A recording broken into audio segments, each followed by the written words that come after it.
No Jornal Gente, vem aí o Manhã Bandeirantes na programação da RB. Rede Bandeirantes de Rádio. Você está ouvindo o Rádio Bandeirantes Campinas, FM faixa estendida 85,7. Rádio Bandeirantes, fechada com você, fechada com a verdade.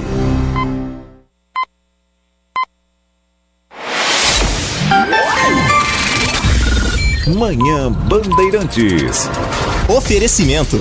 Recap, Sindicato dos Postos de Combustíveis de Campinas e região. Acesse recap.org.br. São Luís Campinas, o maior e mais completo hospital da Rede DOR na região, agora com novos convênios. Quinto sinal marcou 10 da manhã, hora da informação da nossa região aqui na Rádio Bandeirantes Campinas. Muito bom dia a você que está conosco em FM 85.7, você que nos acompanha pelos aplicativos digitais, o aplicativo Bandplay com todas as rádios do Grupo Bandeirantes de Comunicação, pelo portal bandmulti.com e também com imagens. Já iniciada a nossa transmissão do nosso canal do YouTube, Rádio Bandeirantes Campinas, do estúdio digital aqui do Complexo de Comunicação João Jorge Saad, do Alto do Jardim São Gabriel. Eu sou o Heitor Fredo, hoje nós vamos juntos até às 11 da manhã. Às segundas-feiras temos a companhia do Gustavo Frison das 11 às 11h30 com o circuito fechado. E até lá, você é meu convidado, minha convidada a saber o que é notícia aqui pertinho da gente, com o radar sempre ligado também para as informações nacionais e internacionais com o nosso time de reportagem, com os trabalhos técnicos na mesa de som a cargo de Gilberto Sufi. Na central técnica, Danilo Capucci, levando para você as imagens também do nosso canal do YouTube e com a sua participação pelo WhatsApp, o 19 97102 1493, 97102 1493. Daqui a pouco conosco também Tiago Prudente, fazendo parte desse giro de notícias de opinião e também de prestação de serviço numa segunda-feira quente. Os termômetros do CEPAGRE já marcando quase 30 graus nesse momento em Campinas. Verão chegou com tudo. Desde o finalzinho de dezembro, estamos nesse período de altas temperaturas, de chuvas marcando praticamente todos os fins de tarde e hoje não deve ser diferente. Previsão para hoje, depois que Campinas amanheceu com céu claro, com umidade relativa do ar baixa, a possibilidade de chuvas localizadas e é recomendado sempre o cuidado, a atenção também com o sol forte. Umidade relativa do ar abaixo de 30% já exige da gente uma hidratação reforçada, um cuidado para evitar exposição ao sol, principalmente em horário de pico. Atualizei agora aqui a página do CEPAGRE, já passamos dos 30 graus, 30,2 graus. Uma semana quente, Tiago Prudente, bom dia para você. Bom dia, Heitor, aos ouvintes da Rádio Bandeirantes. É uma semana quente, por aqui também temperaturas altas e vamos que vamos. Em Campinas, a Polícia Civil identificou o esquema que resultou no desvio de medicamentos da farmácia de alto custo, com prejuízo aos cofres públicos passando de R$1 milhão. Nós vamos trazer, inclusive, o delegado Fernando Bardi, ele que é diretor do DEINTER 2, responsável pelas delegacias na região de Campinas e que está à frente desse inquérito, que termina até aqui com a prisão de 3 pessoas e com as buscas por um quarto suspeito ainda foragido, mas já identificado. Nós dizíamos, assim que houve a primeira informação sobre o sumiço de 79 caixas de um medicamento da farmácia de alto custo utilizado para o tratamento de câncer, mais especificamente de metástase, que não tinha como esse crime não contar com informações privilegiadas. Não apenas informações, mas agora a certeza da participação de um funcionário público. Delegado Fernando Bardi, no Manhã Bandeirantes, esclarece um pouco mais sobre essa investigação. Uma pessoa foi lá regularmente para receber medicamento de alto custo para tratamento, né? Via de regra, esses medicamentos são dispensados, a dispensação se dá por ordem judicial, tá certo? E o funcionário constatou que no estoque, onde deveriam haver 80 caixas desse medicamento, existia apenas uma. Comunicou à diretora, a diretora procurou a polícia, fizemos o registro de ocorrência. E eles constataram que isso aconteceu no dia 27, ou seja, do dia 27 para cá o estoque já estava desfalcado. Pois bem, iniciamos imediatamente as diligências. No primeiro momento, o primeiro distrito policial foi quem diligenciou no local, verificou que existia um sistema de câmeras, onde uma não funcionava e a outra estava desfocada. Logo em seguida, nós convocamos a DEIC e a DIG para ir a campo e realizar as diligências. Culminamos na prisão em flagrante de 3 pessoas, um homem, que é funcionário público do Sistema Único de Saúde, do SUS, tá certo? A sua mulher e a enteada. E existe ainda o marido da enteada, que é suspeito também de participar do esquema fraudulento, que está foragido até o presente momento. Está identificado, porém encontra-se foragido. Como nós identificamos que funcionava? Esse funcionário, valendo-se dessa condição e da própria facilidade que tem de ter acesso ao almoxarifado desses medicamentos de alto custo, por quê? Como é que funciona, segundo explicou a diretora de saúde? As segundas, quartas e sextas eles fazem a dispensação. O que é a dispensação? É a entrega do medicamento para as prefeituras municipais, que essa diretoria do SUS atende, que são 42 cidades. E as terças e quintas eles fazem a dispensação, a entrega para pessoas particulares, que por força de mandado de segurança ou de ação judicial, galgaram o direito de receber esse medicamento de alto custo no tratamento das suas respectivas patologias. Um detalhe, esse medicamento que fora desviado, que tem um nome difícil, chama-se pembrolizumab, mais conhecido como Keytruda. Ele é um medicamento que serve especificamente para combate de metástase, doença de câncer, no estômago de pessoas. E aí o que nós descobrimos até o presente momento? Havia um esquema fraudulento de desvio desse medicamento e o encaminhamento dele a receptadores, que agora, num segundo momento, com a instrução melhor do inquérito, nós vamos identificar quem são esses receptadores. Para o senhor ter uma ideia, nós identificamos e já barramos, né, uma caixa de isopor que havia sido remetida por uma empresa aérea aqui do aeroporto de Viracopos para o aeroporto de Vitória. Então essa caixa foi apreendida lá em Vitória e está voltando para Campinas. Quando a gente abrir, a gente vai verificar se tem esse medicamento lá dentro ou se tem outros medicamentos de alto custo. E quanto e quantidade. Por exemplo, para os senhores terem uma ideia, dessas 79 caixas que foram levadas, elas têm um valor aproximado de R$ 14.400 cada uma, num valor total aí de R$ 1.137.000, que não é só isso, não é só o prejuízo que o Estado toma, a Secretaria de Saúde, porque ela é obrigada, por exemplo, a realocar de programas já existentes recursos de pessoas que são destinados a comprar medicamento para pessoas que de fato estão doentes, para acudir essas demandas judiciais. E o pior de tudo, não é só o desrespeito, né, e a invasão aos cofres públicos, é um absoluto desrespeito com a vida humana, porque infelizmente na ponta tem alguém bem doente que está sendo privado do tratamento. Então isso é revoltante, é hediondo do ponto de vista sobre qualquer justificativa da cupidez que tem o funcionário e a sua família de ganhar dinheiro fácil, né, em prejuízo de gente que está doente, infelizmente. Então isso é um crime grave. Eles foram presos em flagrante delito pelo crime de furto, receptação e principalmente de crime contra a saúde, do artigo 273 do Código Penal, que prevê uma pena inicial de 10 anos de reclusão, de 10 a 15 anos de reclusão. Então, é um crime inafiançável, todos os 3 estão indo para a cadeia.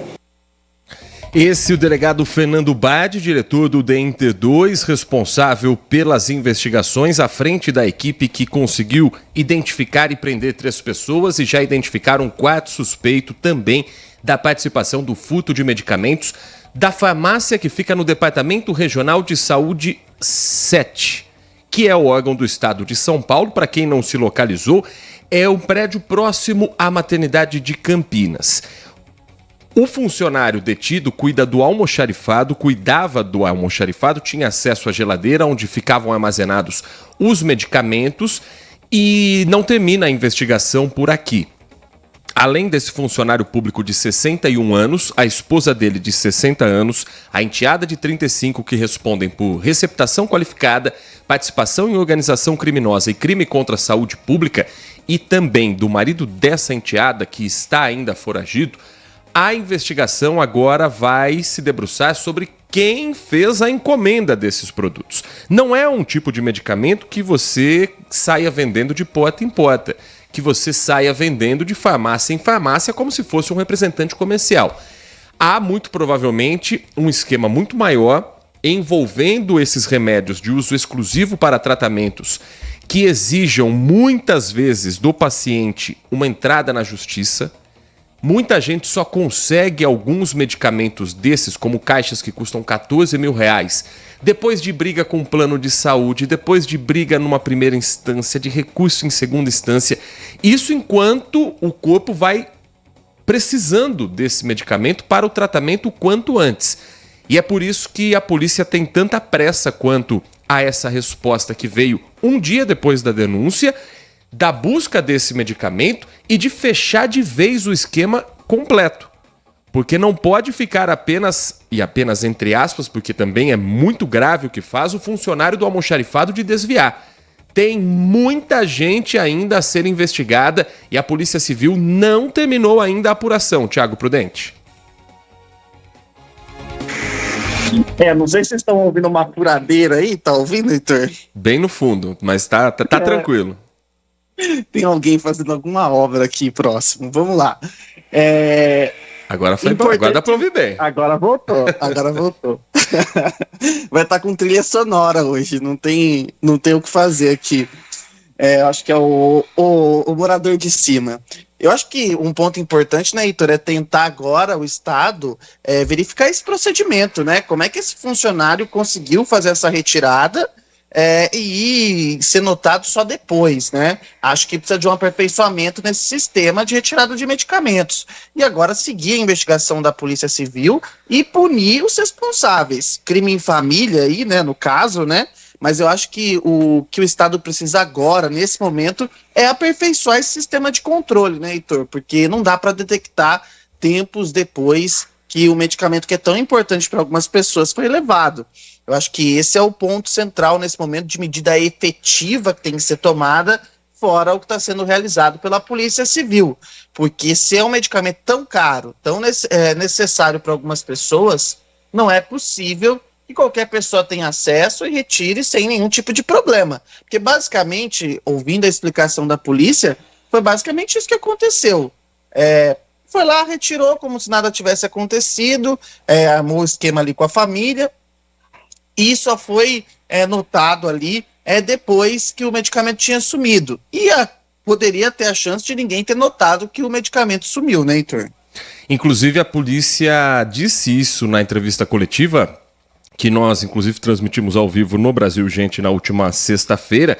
Se o funcionário tivesse desviado 2, 3 caixas, talvez demorasse mais para perceber. Mas quem garante que isso já não vinha acontecendo? E é por isso que a investigação ela tem que ser mais profunda. Já se sabe dessa ligação entre Campinas e Vitória, através do Aeroporto Internacional de Viracopos, com os medicamentos ali sendo transportados. Esses medicamentos muito provavelmente não estavam à toa dentro de uma caixa, estavam já endereçados a alguém que iria receber. Não é difícil saber qual era o destino final e agora é fechar esse cerco para entender como funciona uma verdadeira rede de pessoas cometendo um crime, o que configura essa organização criminosa determinada pela justiça, que é o que se espera a partir do pedido da Polícia Civil.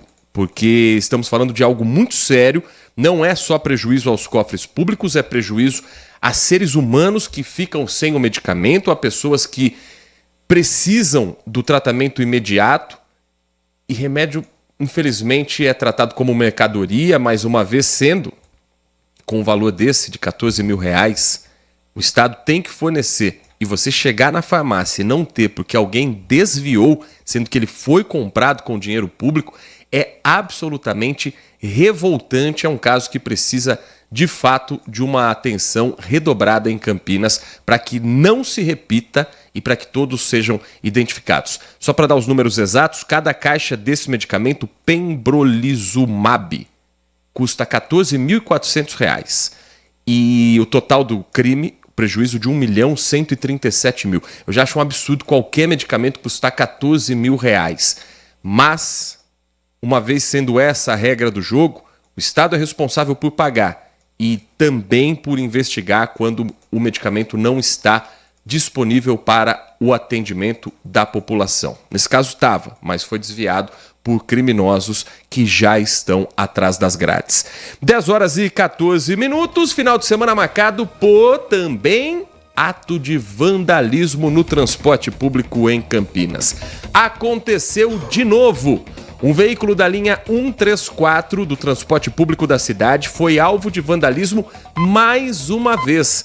É o ônibus que seguia do Terminal Ouro Verde, sentido Terminal Ouro Verde, quando ele estava na região ali do Shopping Parque das Bandeiras, quando os jovens que ali embarcaram nesse ponto acionaram e arrancaram a janela de emergência e o veículo teve que parar por conta de segurança dos outros passageiros. Há menos de 2 meses, um coletivo da mesma linha já havia sido vandalizado, realizando esse mesmo trajeto.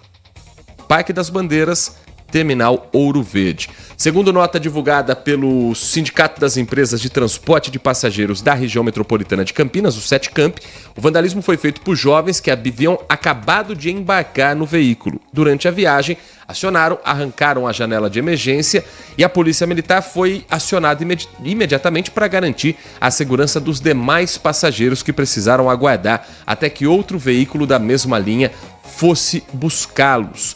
Vários vidros do ônibus foram danificados em algumas das ações que foram registradas no ano passado. Por exemplo, uma briga generalizada entre adolescentes terminou com o ônibus vandalizado no dia 25 de novembro.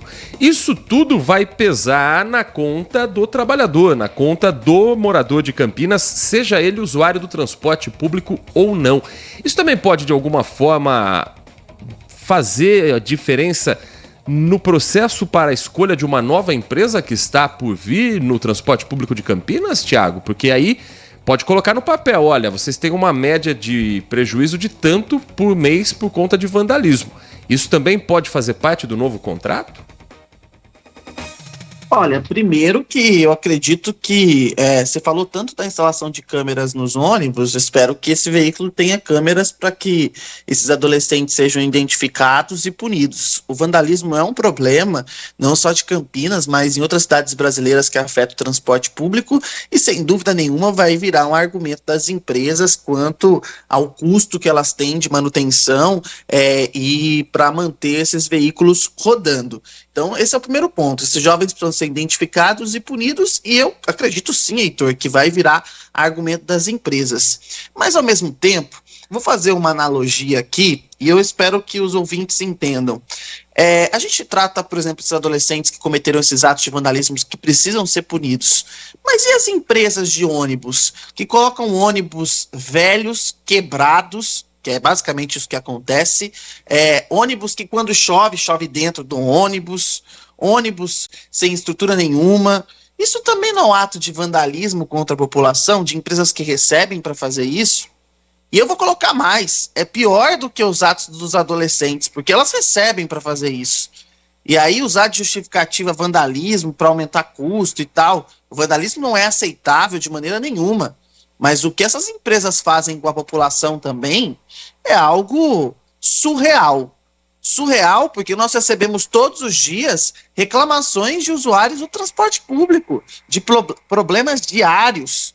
Quando chover dentro do ônibus, a pessoa tem que abrir o guarda-chuva dentro do ônibus. É um absurdo. Ônibus que quebram a todo momento, que pegam fogo. No caso de Campinas, acho que teve 2 ou 3 que pegou fogo aí nos últimos dias.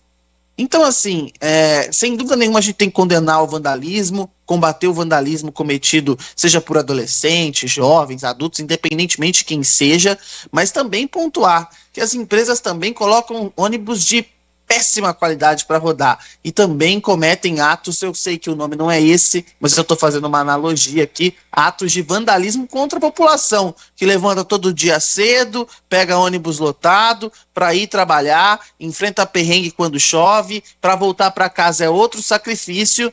E a gente também não pode ficar calado, porque essas empresas também, eu vou usar uma palavra aqui do dito popular, santinhas não tem nada, porque oferecem um péssimo serviço à população de Campinas.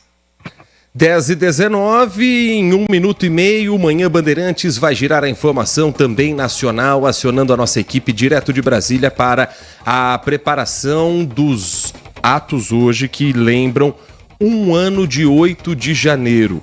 Uma cerimônia marcada com a presença de autoridades dos 3 poderes na capital federal, depois de um ano das cenas que vimos no ano passado e que, de certa forma, entraram para a história da nossa democracia. É 1 minuto e meio, Manhã Bandeirantes já está de volta aqui na Rádio Bandeirantes. Manhã Bandeirantes. São Luís Campinas, o maior e mais completo hospital da Rede D'Or na região, agora com novos convênios. Olá galera, eu sou o João Silva e tenho um encontro marcado com você no meu programa, todo sábado à noite na Band TV. É isso aí. No programa do João é assim, muita alegria e energia, com quadros especiais, atrações musicais e entrevistas com celebridades de todo o Brasil. Tá procurando diversão? Então vem com a gente no programa do João.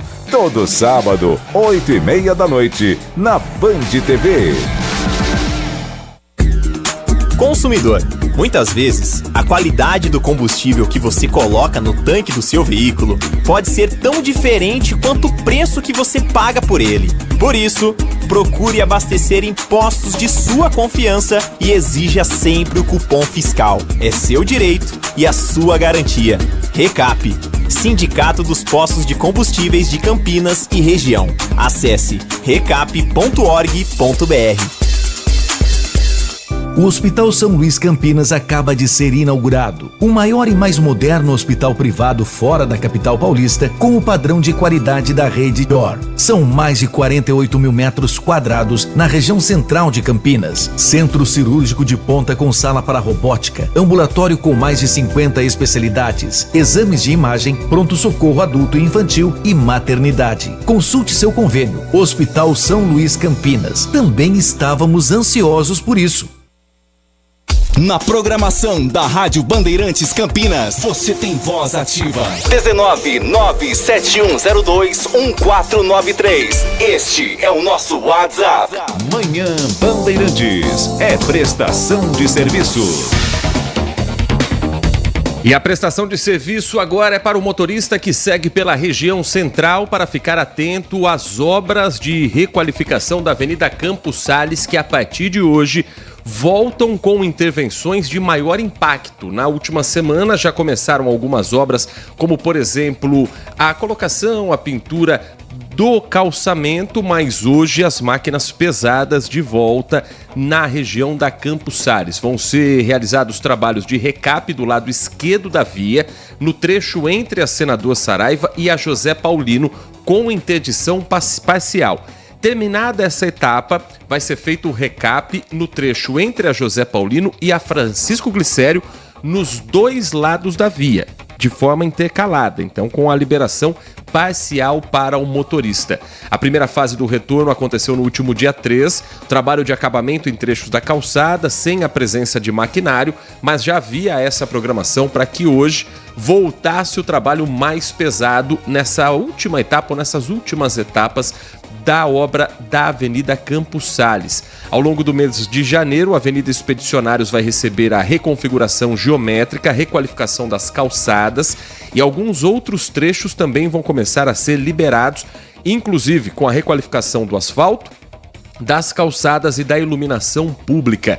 Também haverá a finalização da instalação dos abrigos na aproximação da Rua Álvares Machado e no trecho posterior à Senador Saraiva, a implantação de uma ciclofaixa com a sinalização no solo e também de placas e os balizadores de tráfego. A etapa final contempla trabalhos de paisagismo, implantação de mobiliário urbano e câmeras de monitoramento. Obra que começou em janeiro de 2023, tem o prazo de 12 meses, então 1 ano, até o final de janeiro de 2024. Expectativa para a entrega da Campos Sales, que promete ter mais segurança com nova iluminação pública e também a presença de monumentos, revitalizando o centro da cidade, nova sinalização de semáforo, mais câmeras de monitoramento e a velocidade permitida mantida em 40 km por hora.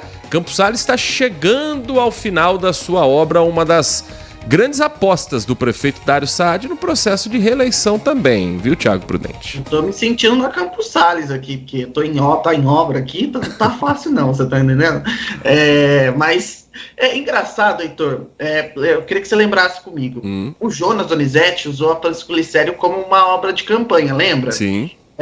Mas eu não sinto o mesmo impacto com a Campos Salles. Acho que o governo Dário foi mais discreto com a Campos Salles do que o Jonas foi com a Francisco Glicério. E eu não tenho, pode ser que seja uma impressão, que a obra da Campos Salles está muito mais rápida do que a da Francisco Glicério foi. Lembra que havia polêmica sobre o tempo que ia demorar para colocar os fios embaixo da terra, que era um processo demorado? Você tem essa sensação também de que tanto a reforma da Campos Salles quanto, eu esqueci o nome da outra rua que foi anunciado, a revitalização estão sendo feitas, mais rápido do que a Francisco Glicério levou?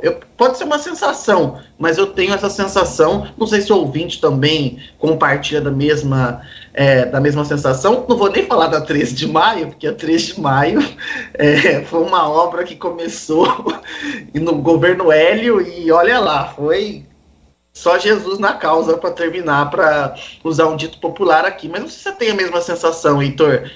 E curioso que vai terminar, segundo a prefeitura, no prazo, mesmo com a paralisação do fim do ano, né? Foi um pedido dos comerciantes na ocasião para que não atrapalhassem as vendas de Natal, as vendas em que o comércio no centro aumenta muito o fluxo de pessoas e também de veículos. A Francisco Glicério foi em 2015 ali, né, pouco antes das eleições de 2016, que foi entregue a obra. Acho que o fato também de ser talvez uma obra menos complexa e o fato de uma acabar mostrando os caminhos para a outra, né? Quando você já tem uma obra complexa como a da Francisco Glicério, você acaba aprendendo com os momentos certos para você paralisar, os momentos certos para você interditar parcialmente o trânsito. Acho que, de certa forma, Campinas também aprendeu com a Glicério tendo sido entregue em partes. Foram etapas diferentes, foram fases diferentes, entregou um trecho da Glicério. A primeira fase de revitalização foi entre a Glicério e Orozimbo Maia e a Moraes Salles, depois entrega um outro trecho. A Campos Salles acho que também é um pouco menos complexa essa obra. O que tem que fazer é cumprir o cronograma, entregar com tudo que foi prometido. Mais segurança. E com a 13 de maio, Campinas aprendeu? Não, 13 de maio até hoje está cheio de problemas e se parar para fazer intervenção em obra ali, eu acho que, se perguntar para quem utiliza a 13 de maio, eu acho que a lista é grande do que ainda precisa ser feito por ali, viu, Thiago? Principalmente na área de segurança. Tem esse ponto também. E eu estava passando esses dias por lá, colocaram uns guarda-chuvas lá, né? Lindos, mas na prática não funciona muito, né? Quando chove, né? Porque não é uma cobertura, né? Lindo, mas na prática não funciona, né? Mas a 3 de maio, eu acho que, não sei se os ouvintes vão concordar, acho que ficou com muitos problemas e aquela ali é uma demonstração de uma obra pública mal fiscalizada, mal feita, que a empresa que fez entregou de qualquer jeito e foi terminado na força do grito, porque a população já não aguentava mais, mas, sem dúvida nenhuma, traumatizou a cidade. Posso dizer para você que traumatizou a cidade aquela obra na 3 de maio. É tipo o centro de convivência, trem intercidades, essas coisas que a gente ouve sempre em Campinas e que parecem que nunca que sairia do papel, né? A 13 saiu porque estava ali no meio da cidade, mas que foi traumática, essa reforma foi. 10h28. De Campinas vamos para a capital federal, porque a sede do Palácio do Planalto, do Supremo Tribunal Federal e do Congresso Nacional amanheceu diferente nesta segunda-feira. A representação da Constituição Federal em suas entradas. Segundo o governo federal, uma iniciativa para lembrar da resposta institucional do país às invasões realizadas há exatamente um ano, 8 de janeiro de 2023. Atos estão marcados para hoje, a partir das 3 da tarde, no Congresso Nacional. Uma ação batizada de Democracia Inabalada tem a intenção de reafirmar o compromisso do país com a preservação das instituições.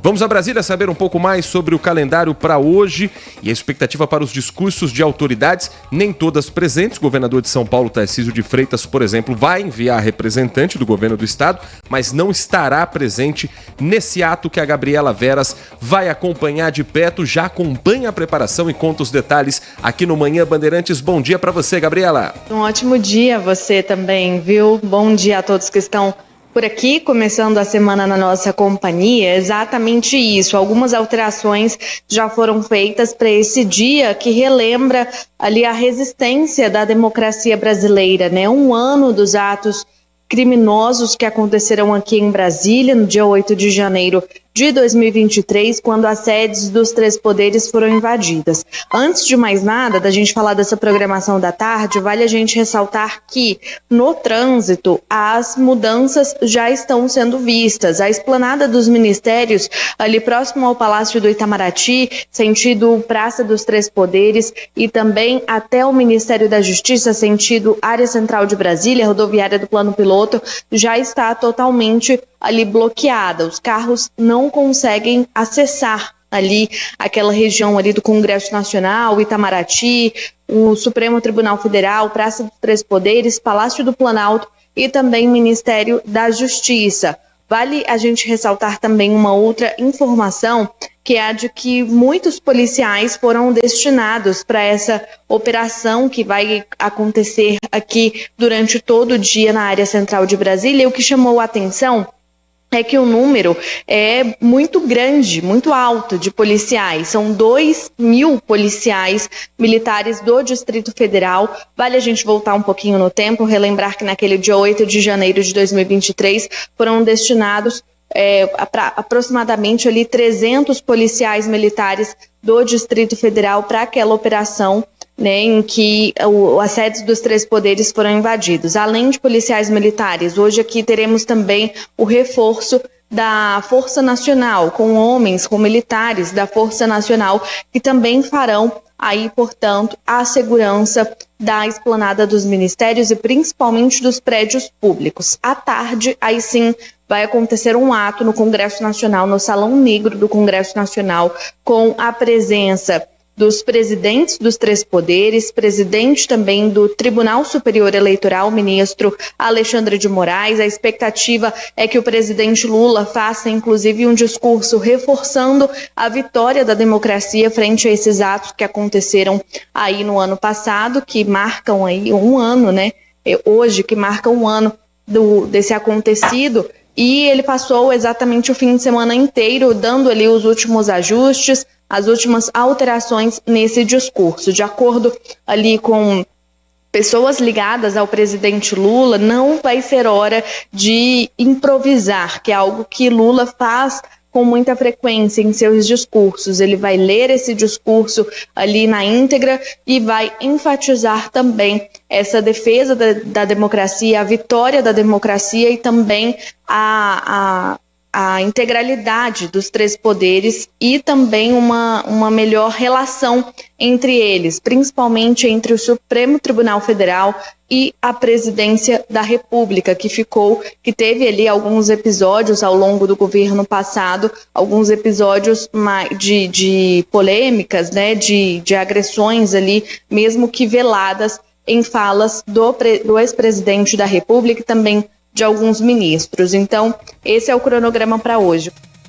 Muito obrigado, Gabriela Veras. Olha, passado um ano, a gente consegue olhar mais atentamente sobre qual foi o papel de cada instituição, qual foi o papel de cada personagem político na história, qual foi o papel de cada cidadão nos atos de 8 de janeiro.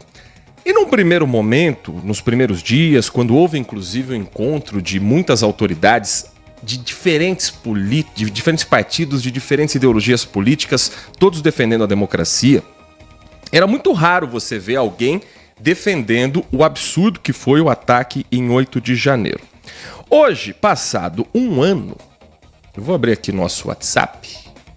O Sérgio Ribeiro, por exemplo, nos manda mensagem com um post, um print que deve estar circulando também nas redes sociais, nas páginas de WhatsApp, 8 de janeiro, dia do patriota, e ele escreve: eu sou patriota. O Celso Júnior, ele nos escreve o seguinte: ato criminoso, mas os verdadeiros baderneiros não estão presos. Será por quê? A Vera Lúcia escreve: ato criminoso foi tirar o Lula da cadeia. O Santos escreve: atos criminosos foi o assalto da quadrilha do PT na Petrobras. Como se uma coisa justificasse a outra. Como se o ataque à democracia tivesse sido algo leve. Como se nós não tivéssemos vivido um momento em que esteve em xeque aquilo que muita gente lutou e pelo qual muita gente morreu, que é o direito de todos nós termos voz na política através do voto, através da democracia. 8 de janeiro, para quem não se lembra, foi o último capítulo de um momento em que um grupo que não aceitou a derrota nas urnas entendeu que ia pro tudo ou nada, ou vai ou racha, com a ideia de invadir as sedes dos três poderes, acreditando que o exército brasileiro iria proteger essas pessoas dentro dessas casas e determinar um golpe de Estado como aconteceu em 64, sendo que em momento algum, o exército brasileiro sinalizou isso publicamente. Nem nos momentos em que ali estavam acampados alguns desses ditos patriotas. E quando você vai para o vai ou racha, existem esses dois caminhos. O outro é o racha. E no racha, entenda-se que essas pessoas estão sendo processadas, algumas já condenadas, outras ainda aguardando trâmite em julgado. E vida que segue, porque a democracia continua aí. Mais do que isso de querer colocar como um ato patriótico ou transformar em palanque político, é só alimentar ainda mais o que nós vivemos de um país polarizado em que tudo vira política. Tudo. Até o Zagallo virou debate político no final de semana. Porque Zagallo, desde que era jogador nos anos 50, tinha aquela superstição com o número 13. Ah, pra quê? Foi falar que Zagallo tinha a ver com 13. Zagallo eterno tem 13 letras que já acharam que era coisa do PT. Então uma coisa é o fato histórico que aconteceu em 8 de janeiro, que hoje precisa ser relembrado para não se repetir. Outra coisa é a narrativa política que ninguém mais aguenta, Thiago Prudente. Nossa, muito chato. O PT surgiu na década de 80. As pessoas precisam voltar para a realidade. Mas, Heitor, essas mensagens deixam claro por que no ato de hoje governadores de oposição não vão estar presentes. É uma questão eleitoreira. Eles até não acreditam nessa questão dessas narrativas que circulam nas redes sociais, fizeram a defesa da democracia logo depois dos atos do 8 de janeiro, vão enviar representantes, mas estão de olho nessa parcela da população, que eu vou além, não é polarizado, o país não está dividido. Quanto aos atos de 8 de janeiro, 70%, quase 80% da população concorda que foi um ato golpista e que merece punição. Só pegar pesquisas de opiniões de diversos institutos, sejam eles o Paraná Pesquisa, seja ele o IPESP, seja ele o Datafolha, que mostram esse sentimento da população. Mas tem esse 20% que caiu nessa narrativa. E é um 20% que a gente chama de bolsonarismo raiz. E aí o que acontece? Esses governadores dependem dessa base eleitoral, porque 20% leva qualquer um para o segundo turno, 20% mais um pouquinho, então não dá para abandonar essa base. Então é uma questão eleitoreira que se coloca aí, exatamente por causa desse tipo de comportamento. E não é dia do patriota, é dia de quem não soube perder a eleição. É dia de pessoas que não são democráticas, não entendem o rito democrático. Se quisessem protestar contra o Lula, ir lá falar Lula ladrão, e claro que você tem que responder por isso, porque quando você faz uma acusação a alguém, você pode responder judicialmente, seja você jornalista ou não jornalista, isso está na lei, independente disso, pode ir lá, gritar, não concordo com o seu governo, Tudo bem, isso faz parte da democracia. Mas a partir do momento que aquelas pessoas foram lá e pediram intervenção militar, quebra do rito democrático, que é basicamente isso que elas pediram. Então a gente tem que ser claro aqui, elas estavam infringindo a Constituição. Elas estavam cometendo atos criminosos, pedindo a quebra da democracia, não entendendo que a maioria da população decidiu por outro governo. E é assim que funciona a democracia. Dali 4 anos, elas poderiam votar em quem elas quisessem. É assim que funciona a democracia. E quem não entende isso, não entende o que é democracia. Não entendeu ainda o básico, que é ganhar ou perder. Isso faz parte. Seu candidato uma vez ganha, uma vez perde. Sua visão política às vezes não é aquela que vai ser implantada. E você pode ir lá, cobrar, protestar, se manifestar com propostas, com pautas, não contra a democracia. Não contra a democracia. E eu vou acrescentar aqui, Heitor, não sei se você assistiu, mas eu vou até indicar para os ouvintes também, sei que é da concorrência, mas vale muito a pena assistir, porque jornalismo de alta qualidade. Ontem a Globo News exibiu um documentário sobre os atos do 8 de janeiro. Ali tem a linha perfeita do que aconteceu naquele dia. Eu estou fazendo aqui porque eu estou falando que é uma questão jornalística, um documentário muito bem feito por uma emissora concorrente, mas que fez um trabalho muito bem feito, e é jornalismo, tem várias pessoas falando. Então, assim, você percebe a linha perfeita do que aconteceu naquele 8 de janeiro. E a chance dessas pessoas caírem em contradição era muito grande, porque as entrevistas foram feitas de forma separada. Isso não acontece. A gente percebe até as contradições sobre o general Gonçalves Dias, porque é jornalismo, não está lá para contar uma narrativa em cima da realidade factual. Assistam, e vocês vão entender o que aconteceu. Naquele dia, 8 de janeiro, o que a gente viu foi a Polícia do Distrito Federal descumprindo uma ordem de não permitir aqueles, até então, manifestantes de entrar na esplanada dos ministérios. Por que a Polícia do Distrito Federal, que era responsável pela segurança, permitiu que eles furassem as barreiras que foram montadas, sendo que havia sido combinado que não eram para furar essas barreiras? Depois, se verificou que os comandantes da Polícia do Distrito Federal, que é comandada pelo governador Ibanez Rocha, estavam, sim, apoiando uma tomada do poder.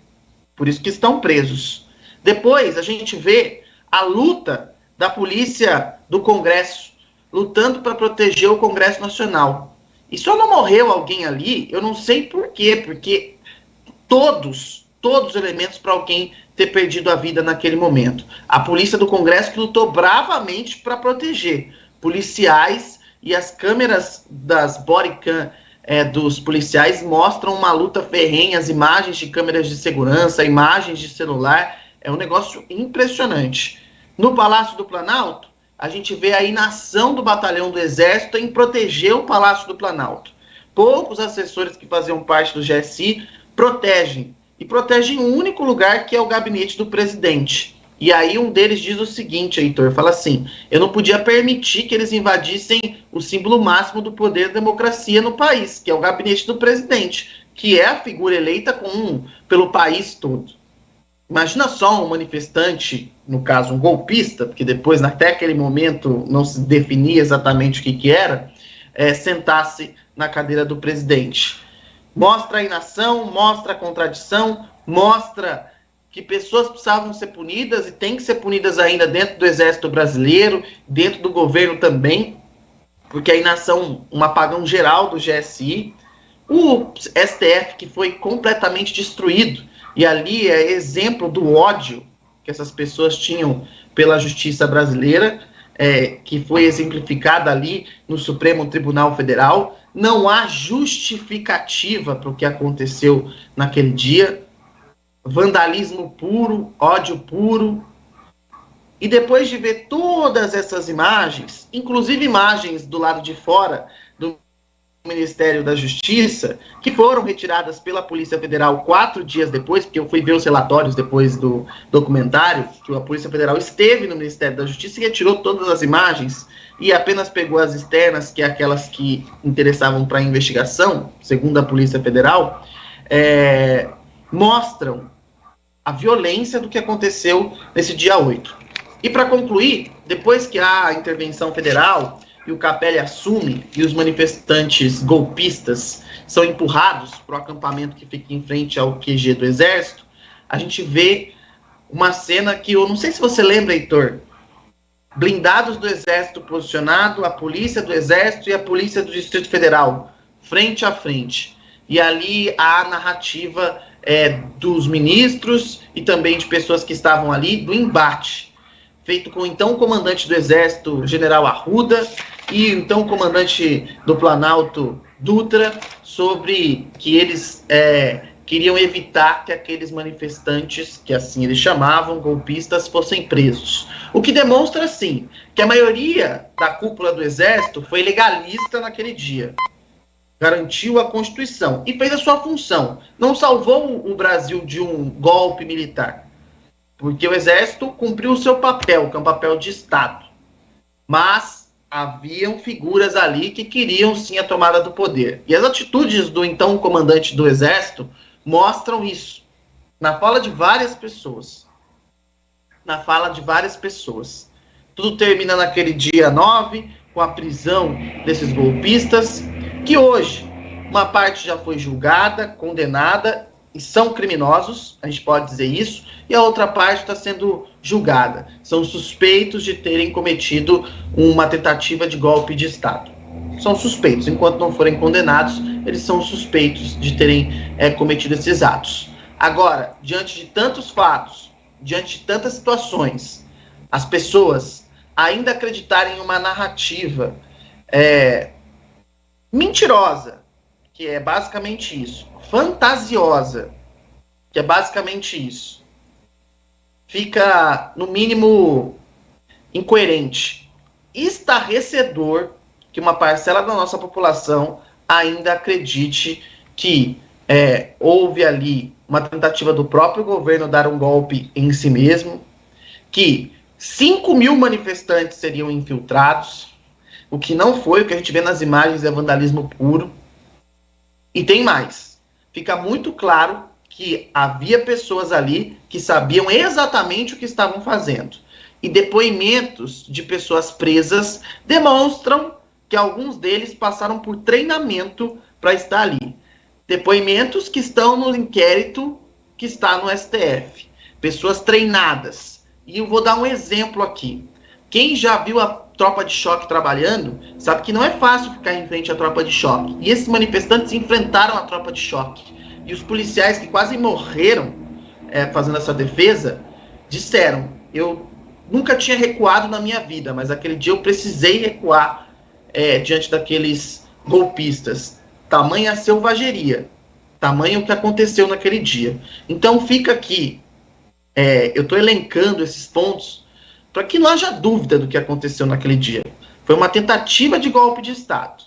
Foi uma tentativa de golpe de Estado e por pouco a nossa democracia não ruiu. Mas as instituições democráticas do país permaneceram. Nossa democracia tem falhas? Claro que tem falhas. Tem problemas? Tem problemas seríssimos. Tem problemas de representatividade? Tem problemas de representatividade. Nosso judiciário tem problemas? Tem problemas. O legislativo tem problemas? Tem problemas. O executivo tem problemas? Tem problemas. Mas eu prefiro 1 milhão de vezes os problemas da democracia, em que a gente pode lutar e resolver no debate, do que uma ditadura.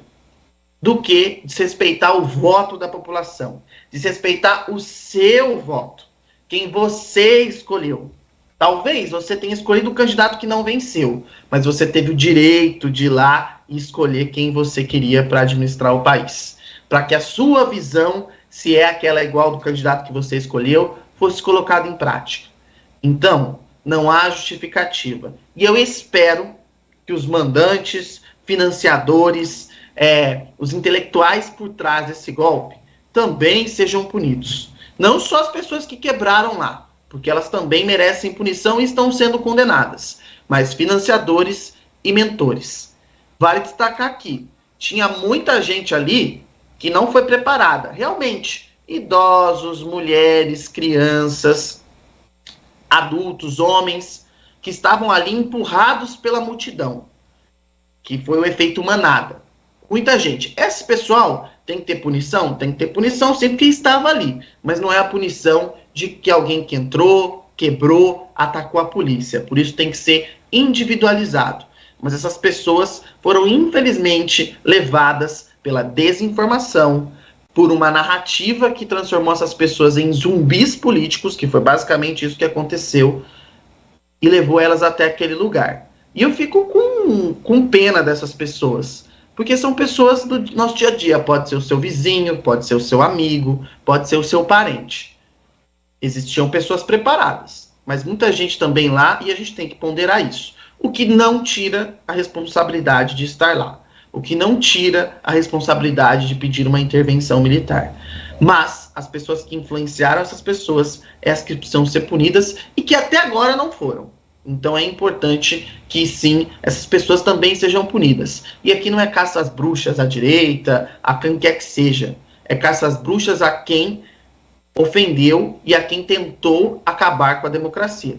Simples assim. Democracia acima de tudo. Democracia acima de tudo. E eu estou repetindo isso aqui porque nós somos um país laico de várias religiões e a democracia nos garante isso. A democracia nos garante a diversidade, nos garante a liberdade, nos garante a possibilidade de estar aqui nesse momento falando sobre uma tentativa frustrada de golpe de Estado. Nos permite criticar o governo, nos permite discutir, nos permite debater. E que a gente nunca se esqueça disso. E que também não fique com um papo de que foi um movimento espontâneo sem liderança. O que a gente não pode é ser leviano de apontar qualquer dedo para alguém sem ter qualquer tipo de prova. Mas não se reúne a multidão que se formou, não se criam as notícias falsas que se criaram se não tiver qualquer tipo de liderança. Ah, mas as pessoas eram induzidas porque em grupos do Telegram chegavam notícias falsas. Alguém criou essa notícia falsa, com algum intuito, sabendo as consequências e sabendo ou esperando algum resultado. Então, há lideranças, no plural, que chegaram a financiar e movimentar essa multidão, que também não pode ser tratada como uma simples coitada. Ah, mas as pessoas foram induzidas a isso. Sim, muitas delas foram massa de manobra, mas muitas delas sabiam muito bem as consequências dos atos. E conhecem a lei, conhecem os riscos de você achar que está num processo revolucionário através de notícias que claramente foram manipuladas para chegar a esse fim. São 10h52, nós vamos para o intervalo. Na volta, a sua participação pelo nosso WhatsApp, fechando aqui o nosso Manhã Bandeirantes, que hoje termina um pouco mais cedo, às 11 da manhã, mas eu quero ouvir você, ouvinte da Rádio Bandeirantes, o que você pensa sobre os assuntos que nós destacamos até aqui e também as principais notícias desta segunda-feira. Continue com a gente, em 2 minutos tem a sua participação aqui no Manhã Bandeirantes. Você está ouvindo Manhã Bandeirantes. Oferecimento. Recap, Sindicato dos Postos de Combustíveis de Campinas e Região. Acesse recap.org.br. São Luís Campinas, o maior e mais completo hospital da Rede DOR na região, agora com novos convênios. Consumidor. Muitas vezes, a qualidade do combustível que você coloca no tanque do seu veículo pode ser tão diferente quanto o preço que você paga por ele. Por isso, procure abastecer em postos de sua confiança e exija sempre o cupom fiscal. É seu direito e a sua garantia. Recap, Sindicato dos Postos de Combustíveis de Campinas e Região. Acesse recap.org.br. São Luís Campinas, o maior e mais completo hospital da Rede DOR na região, agora com novos convênios. Rádio Bandeirantes, FM 85,7. O melhor do futebol com a melhor equipe esportiva do interior. Líder de audiência. Rádio eleita para o hall de notáveis da ACESP. Narração com emoção. Comentários com credibilidade. Um show de reportagens. E toda a vibração da torcida. Apoio Rocha Autopeças. Vai viajar? Faça a revisão preventiva. Novos frangos crocantes da Seara. 100% frango, suculento, irresistível e muito crocante. Encontre Seara no Iga Atacado. Aroma das Ervas. Especiarias e temperos requintados. Acesse aromadeservas.com.br. Nova Light. Luminárias LED brasileiras nos padrões do esporte. Prontos para a partida? Vem ver o jogo. Viva a intensidade Nova Light. Paraflu, a marca número 1 entre os mecânicos do Brasil. São Luís Campinas, o maior e mais completo hospital da rede DOR na região, agora com novos convênios. Olá galera, eu sou o João Silva e tenho um encontro marcado com você no meu programa, todo sábado à noite, na Band TV. É isso aí, no programa do João é assim, muita alegria e energia, com quadros especiais, atrações musicais e entrevistas com celebridades de todo o Brasil. Tá procurando diversão? Então vem com a gente no programa do João. Todo sábado, 8h30 da noite, na Band TV. Manhã Bandeirantes. 10h55, trazendo a opinião do ouvinte pelo nosso WhatsApp 971021493. O Wagner Marcondes escreve: tudo pronto para o circo de Brasília. Que ironia, não? O presidente que chama brasileiros de terrorista é a mesma pessoa que roubou o seu próprio país, escreve o Wagner, e que graças à ignorância deste mesmo povo foi reconduzido à presidência. Definitivamente este país é maravilhoso, mas tem um povinho, bora viver de dia em dia e de circo em circo, escreve o Wagner Marcondes. O Edmilson Garcia, morador de Campinas, ele diz que esse pessoal que defende Bolsonaro ou que odeia o Lula é incrível, ao ponto de endossarem a chacota mó. Patriota era o Zagallo. Não quem fica na porta de exército com a bandeira do Brasil e, para culminar, ataca os poderes achando que isso é um ato patriótico e não terrorista, golpista. Abram os olhos, escreve o Edmilson. Em tempo, sem defender partido nenhum, até porque não sou partidário, informem aos mais exaltados que os partidos campeões de desvios na Petrobras foram o PP e o PL antes do PT. Tem que se informar mais e melhor. Esses pseudo-patriotas é o que escreve o Edmilson Garcia. Mensagem que chega também do José Rodrigues, parabenizando aqui pelo nosso trabalho, pelo nosso programa de hoje. Muito obrigado, José Rodrigues, pela sua participação. A Noêmia, ela escreve o seguinte: bom dia, meninos, aqui no bairro, na Avenida Francisco Mais, tem um problema sério. Quando você sai da avenida para cruzar com a Álvaro Antônio Zini, não tem visão alguma por conta das árvores que estão atrapalhando. E ela questiona: não existem mais administrações regionais dos bairros? Teoricamente existem, né, Noemi? Existem as subprefeituras, existe a AR, mas daí a estar ativa ou não é uma outra situação. Nós estamos com o tempo bem apertado hoje. Quero agradecer aqui demais ao DJ Ale, que participou com a gente. Amanhã a gente entra novamente no assunto, podemos retomar a questão dos vandalismos nos ônibus. DJ Ale, agradecer ao Edivalmir Massa, que também está conosco na manhã de hoje. Agradecer ao Marco Silva Bedin de Hortolândia, que também está nos acompanhando. E a todos, o Adriano Vermelho, que também fala sobre os atos de 8 de janeiro. A gente vai acompanhar à tarde aqui na Rádio Bandeirantes mais sobre o que está sendo falado, os discursos das autoridades, e amanhã a gente vai repercutir também o tom desse primeiro ano e que seja um momento para a gente analisar e colocar no livro de história e não ficar enaltecendo como se fosse um ato heróico, nem transformar isso também em ato político, mas sim num ato democrático. É isso que a gente espera. Amanhã a gente volta então, Thiago Prudente, na nossa programação. Um grande abraço para você, muito bom dia. Até amanhã, Heitor, um abraço para os ouvintes, uma ótima semana e amanhã a gente volta para comentar um pouco mais aí sobre os assuntos do Brasil e do mundo. Um abraço a todos, até amanhã. A partir de agora está chegando Gustavo Frison com o circuito fechado. Obrigado pela sua companhia. 11h30, logo depois do Frison, tem o Nossa Área. Continue na Rádio Bandeirantes. Continue com a melhor. Manhã Bandeirantes. O Hospital São Luís Campinas acaba de ser inaugurado. O maior e mais moderno hospital privado fora da capital paulista, com o padrão de qualidade da rede DOR. São mais de 48 mil metros quadrados na região central de Campinas. Centro cirúrgico de ponta com sala para robótica, ambulatório com mais de 50 especialidades, exames de imagem, pronto-socorro adulto e infantil e maternidade. Consulte seu convênio. Hospital São Luís Campinas. Também estávamos ansiosos por isso. Eu nunca imaginei que teria chance de segurar um lápis e estudar. Foi por causa do Bolsa Família que tive acesso à educação e me formar. Essa é uma das 21 milhões de histórias do Bolsa Família. E para você garantir o seu benefício, é preciso que seus filhos tenham frequência escolar, além de manter atualizada a caderneta de vacinação deles. 20 anos do Bolsa Família, mudando vidas, fazendo história. Ministério do Desenvolvimento e Assistência Social, Família e Combate à Fome. Brasil, União e Reconstrução. São Luís Campinas, o maior e mais completo hospital da rede DOR na região, agora com novos convênios. Manhã Bandeirantes. Oferecimento. Recap, Sindicato dos Postos de Combustíveis de Campinas e região. Acesse recap.org.br.